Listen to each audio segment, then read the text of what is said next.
வணக்கம் குட்டீஸார்த்தமிழில். இன்றைக்கி நம்ம வென்ஸ்டே ஆடம்ஸ் எப்படி ஈஸியாக வரைகிறதுன்னு பார்க்கலாம். ஒரு பேப்பர் பென்சிலில் ஸ்கெட்ச் எடுத்துக்கோங்க.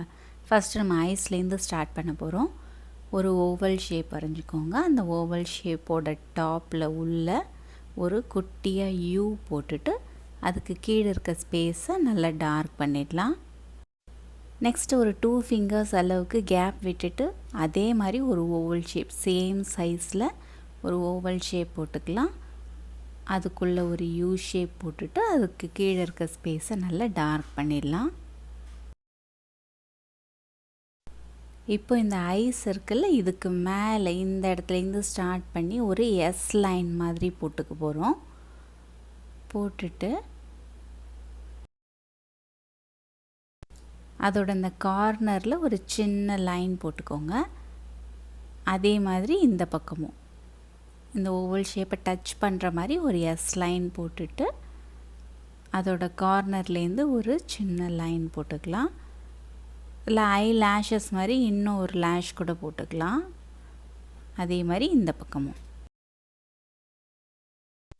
நெக்ஸ்ட் ஐப்ரோஸ் போடுறதுக்கு இந்த ஐஸ்க்கு மேலே ஒரு ஸ்லீப்பிங் லைன் மாதிரி, ரொம்ப கர்வ்ஸ்லாம் எதுவும் வேணாம், ஜஸ்ட்டு கொஞ்சம் ஸ்லாண்டிங்காக இருக்கிற மாதிரி இந்த மாதிரி ஒரு திக் லைன் போட்டுக்கோங்க. அடுத்து நோஸ் போடுறதுக்கு ரொம்ப சிம்பிளாக இந்த 2 ஐஸ்க்கும் நடுவில் இந்த இடத்துல டுவர்ட்ஸ் த லெஃப்ட் ஐ ஒரு சின்ன சி மாதிரி இப்படி போட்டுட்டு அதுக்கு கீழே ஒரு அப்சைட் டவுன் யூ போட்டு அப்படி போடுவோம். அந்த மாதிரி ஒரு சின்ன கர்வ்டு லைன். ஏன்னா வென்ஸ்டே ஆடம்ஸோட ஃபேஸில் ரொம்ப எக்ஸ்ப்ரெஷன்ஸ் இருக்காதுல்ல, அதனால் அந்த மாதிரி போடுறோம். இப்போ இந்த 2 ஐப்ரோஸ்க்கும் நடுவில் ஒரு டாட் வச்சுட்டு அதிலிருந்து ஒரு அப்சைட் டவுன் வி மாதிரி இப்படி போட்டுக்கோங்க, கொஞ்சம் கர்வ்டாக. நெக்ஸ்ட்டு இங்கேருந்து ஒரு லைன் இப்படி போட்டு ஜாயின் பண்ணிக்கோங்க. அதே மாதிரி இந்த பக்கமும் இப்போ பார்த்திங்கன்னா டபிள்யூ ஷேப்பில் இருக்கும். இந்த இடத்துலேருந்து இந்த ஐப்ரோஸை டச் பண்ணுற மாதிரி ஒரு ஸ்லாண்டிங்காக ஒரு கர்வ்டு லைன். அதே மாதிரி இந்த பக்கமும் வரைஞ்சிக்கலாம். அடுத்து இந்த லைன்லேருந்து இங்கே சைடில் ஒரு டவுன்வர்ட்ஸாக ஒரு குட்டி கர்வ்டு லைன். அதே மாதிரி இந்த பக்கமும் இந்த கர்வ்டு லைன்லேருந்து ஒரு வி ஷேப் வர்ற மாதிரி இப்படி போட்டுக்கோங்க. அதே மாதிரியே இந்த பக்கமும். நெக்ஸ்ட் நம்ம ஃபேஸ் வரைகிறதுக்கு இந்த வி ஷேப்ஸ் மாதிரி போட்டிருக்கோம்ல, அது ரெண்டுத்தையும் கனெக்ட் பண்ணுற மாதிரி ஒரு பெரிய யூ ஷேப் வரைஞ்சிக்கோங்க. இந்த மவுத்துக்கு கொஞ்சம் பக்கத்துலேயே வர்ற மாதிரி வரைஞ்சிக்கலாம். இப்போ இந்த இடத்துலேருந்து ஒரு ஆப்போசிட் சைடு சி போடுற மாதிரி இப்படி போட்டுக்கோங்க. அதே மாதிரி இந்த பக்கமும் ஒரு சி. இது வந்து இயர்ஸ். இங்கே ஒரு சின்ன கோடு, அதே மாதிரி இங்கேயும் ஒரு சின்ன கோடு போட்டுக்கலாம். இப்போது இந்த டபிள்யூ மாதிரி போட்டிருக்கோம்ல, இதோட சென்டர்லேருந்து தள்ளி இங்கே ஒரு டாட் வச்சு அதை இப்படி ஒரு லைன் மாதிரி போட்டு கனெக்ட் பண்ணிக்கலாம். அடுத்து அந்த லைனோட டாப் எண்ட்லேருந்து ஒரு அப்சைட் டவுன் யூ ஷேப் மாதிரி போட்டு இந்த இயர்ஸ் இருக்கு இல்லையா, அங்கே கனெக்ட் பண்ணுறோம். அதே மாதிரியே இந்த பக்கமும் கனெக்ட் பண்ணிக்கோங்க. அடுத்து நெக்கு போடுறதுக்கு இந்த இடத்துல 2 சின்ன லைன் போட்டுக்கலாம். அதை ரெண்டுத்தையும் கனெக்ட் பண்ணுற மாதிரி இங்கே ஒரு வி ஷேப் போட்டுக்கோங்க. அந்த வி ஷேப்போட சென்டர்லேருந்து லெஃப்ட் சைட் போகிற மாதிரி இன்னொரு வி ஷேப், ரைட் சைட் பக்கம் போகிற மாதிரி இன்னொரு வி ஷேப். இங்கேருந்து ஒரு ஸ்லாண்டிங்காக கோடு, அதே மாதிரி இங்கே ஒரு ஸ்லாண்டிங்காக கோடு. இந்த ஸ்லாண்டிங் லைனை இன்னும் கொஞ்சம் இப்படி எக்ஸ்டெண்ட் பண்ணிக்கலாம்.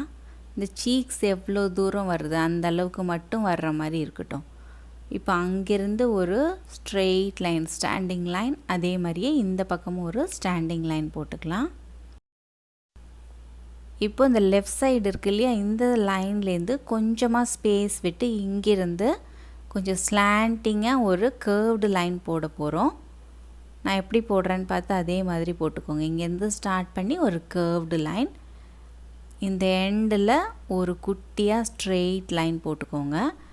அடுத்து இந்த ஷோல்டர்ஸ் இருக்குது இல்லையா, லெஃப்ட் சைட் ஷோல்டர், இங்கேருந்து ஸ்டார்ட் பண்ணி ஒரு அப்சைட் டவுன் யூ மாதிரி ஃபஸ்ட்டு போட்டுட்டு அங்கேருந்து இந்த லைனை கனெக்ட் பண்ணுற மாதிரி ஒரு ஜே ஷேப் மாதிரி போட போகிறோம். ஒரு ஆப்போசிட் சைட் ஜே போட்டால் எப்படி போடுவோம் அதே மாதிரி இப்படி போட்டு கனெக்ட் பண்ணிவிட்டு இந்த இடத்துல ஒரு சின்ன கர்வ்டு லைன். இப்போ அதே மாதிரியே ரைட் சைடோட ஷோல்டரில் ஒரு அப்சைட் டவுன் யூ போட்டுட்டு அங்கேருந்து ஒரு ஜே மாதிரி கொண்டு வந்து ஏற்கனவே ஒரு ஹேண்ட் போட்டிருக்கோம்ல, இதில் கனெக்ட் ஆகிற மாதிரி another J shape. இப்போ இந்த லைனை நல்லா எக்ஸ்டெண்ட் பண்ணிவிட்டு இங்கேருந்து இங்கே ஒரு கேர்வ்டு லைன் போட்டு ஜாயின் பண்ணிடலாம். லெஃப்ட் சைடில் இங்கே ஸ்பேஸ் இருக்குல்ல, இங்கே ஃபிங்கர்ஸ் வரைய போகிறோம். ஸோ அதுக்கு ஃபஸ்ட்டு ஒரு கேர்வ்டு லைன், அதுக்கு கீழே இந்த இடத்துல C மாதிரி 2 டைம்ஸ் இப்படி போட்டுக்கோங்க. அப்புறம் இந்த இடத்துல ஒரு சின்ன லைன் போட்டுக்கோங்க. இப்போ பார்த்தீங்கன்னா உங்களுக்கு தெரியும், 2 கையும் இப்படி ஃபோல்டு பண்ணி வச்சுருக்கிற மாதிரி இருக்கிறதுக்காக இப்படி வரைஞ்சிருக்கோம். நெக்ஸ்ட்டு இங்கே பிரைட் போட்டுக்கலாம். அவங்க 2 பிரைட்ஸ் போட்டிருப்பாங்கல்ல, இந்த காதுக்கு கீழே ஒரு யூ ஷேப் மாதிரி போட்டுக்கலாம். அதே மாதிரியே லெஃப்ட் சைட்லேயும் ஃபஸ்ட்டு போடுற யூ வந்து கொஞ்சம் பெருசாக போட்டுட்டு அதுக்கு கீழே கீழே அகெயின் அடுத்தடுத்து யூ ஷேப் கொஞ்சம் கொஞ்சமாக சின்னதாக்கிட்டே வரணும். அதே மாதிரி 2 பக்கமும் போட்டுக்கலாம். வீடியோ இந்த இடத்துலலாம் உங்களுக்கு ஃபாஸ்ட்டாக இருக்கிற மாதிரி இருந்துச்சுன்னா வீடியோ பாஸ் பண்ணி வச்சுட்டு நான் எப்படி ட்ரா பண்ணியிருக்கணும் அதே மாதிரி பண்ணிவிட்டு அதுக்கப்புறம் மறுபடியும் ப்ளே பண்ணி கண்டினியூ பண்ணிக்கோங்க. இந்த பிரைடோட எண்டில் மட்டும் ஒரு எஸ் மாதிரி போட்டு அதுக்கு பக்கத்தில் ஒரு சின்ன கேர்வ்டு லைன் போட்டு ஜாயின் பண்ணுறோம். அதே மாதிரியே இந்த பக்கமும்.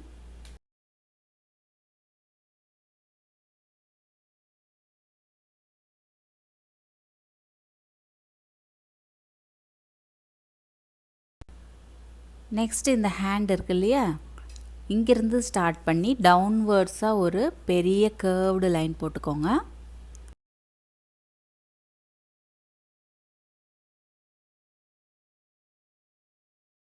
இதோட எண்டில் ஒரு சின்ன ஸ்லீப்பிங் லைன்.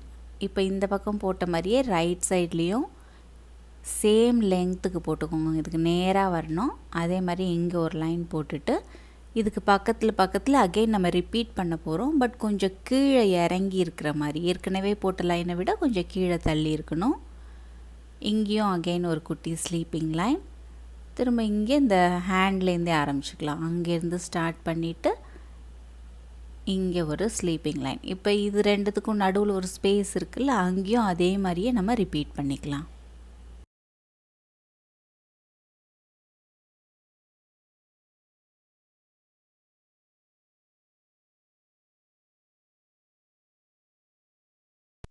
இந்த கேப்பை ஜாயின் பண்ணுறதுக்கு மட்டும் ஒரு சின்ன வேவி லைன் மாதிரி இப்படி போட்டுக்கலாம். நெக்ஸ்ட்டு இங்கேருந்து ஸ்டார்ட் பண்ணி இன்னொரு டவுன்வேர்ட்ஸாக ஒரு பெரிய லைன். ரொம்ப வந்து கர்வ் இருக்க வேணாம், ஓரளவுக்கு ஸ்ட்ரெயிட்டாக இருக்கிற மாதிரியே போட்டுக்கலாம். இந்த சென்டர்லேருந்து டுவர்ட்ஸ் ஃபஸ்ட்டு போட்ட லைன் கிட்ட பக்கத்தில் போகிற மாதிரி இன்னொரு லைன். இது ஒரு லெக் வரைஞ்சிருக்கோம். கொஞ்சம் கேப் விட்டு இந்த பக்கமும் அதே மாதிரியே ஒரு லைன். இந்த ஃப்ளீட் இருக்குல்ல, அங்கேருந்து ஸ்டார்ட் பண்ணி இன்னொரு லைன். இந்த பாட்டமில் ஒரு யூ ஷேப் மாதிரி இப்படி போட்டுக்கலாம். அதே மாதிரி இந்த பக்கமும் 2 லெக்ஸும் ஈக்குவலாக இருக்கிற மாதிரி பார்த்துக்கோங்க. இங்கே ஒரு டவுன்வேர்ட்ஸாக ஒரு கோடு போட்டுட்டு அதோட இந்த எண்டு இருக்குது இல்லையா, இந்த இடத்துல ஒரு எல் மாதிரி இப்படி போட்டுக்கணும். அதே மாதிரியே இந்த பக்கமும் டவுன்வேர்ட்ஸாக ஒரு லைன் போட்டுட்டு ஒரு ஆப்போசிட் டைரக்ஷன் எல் மாதிரி போட்டுக்கலாம். இங்கே ஒரு சின்ன கோடு. இப்போ இங்கேருந்து ஸ்டார்ட் பண்ணி ஒரு எஸ் லைன் மாதிரி போட்டுக்கிறோம். இங்கே ஒரு சின்ன அப்சைட் டவுன் யூ மாதிரி போட்டு இங்கே ஜாயின் பண்ணணும். அதே மாதிரியே இங்கேயும் ஒரு எஸ் லைன் போட்டுட்டு இங்கேருந்து ஒரு குட்டி அப்சைட் டவுன் யூ மாதிரி போட்டுட்டு அப்புறம் இப்படி ஜாயின் பண்ணுறோம். இந்த ஷூஸோட பாட்டமில் இங்கேருந்து ஸ்டார்ட் பண்ணி ஒரு லேயர் ஆட் பண்ணுறதுக்காக இந்த மாதிரி ஒரு லைன் வரைஞ்சிக்கோங்க.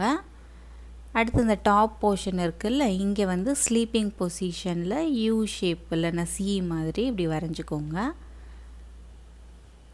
2 ஷூஸ்லேயும் வரைஞ்சிட்டு இங்கே வந்து நாட் போடுற மாதிரி இருக்கிறதுக்காக அப்சைட் டவுனாக யூ ஷேப் 2 டைம்ஸ் போட்டுக்கிறோம். ஓகே, அவ்வளோதான். நம்ம வென்ஸ்டே ஆடம்ஸ் வரைஞ்சி முடிச்சாச்சு.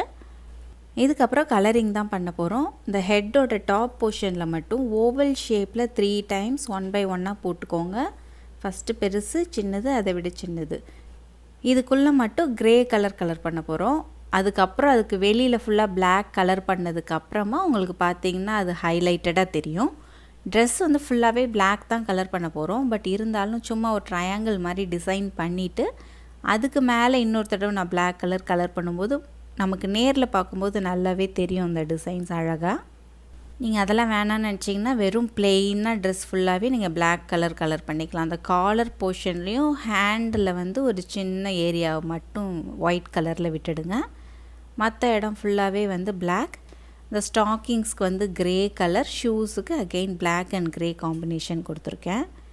வெறும் Black கலர் மட்டும்தான் யூஸ் பண்ணியிருக்கோங்கிறதால ஃபேஸுக்கு ஜஸ்ட் ஒரு லைட் பீச் கலர் பண்ணியிருக்கேன் ஃபேஸ், நெக் அண்ட் ஹேண்டுக்கு.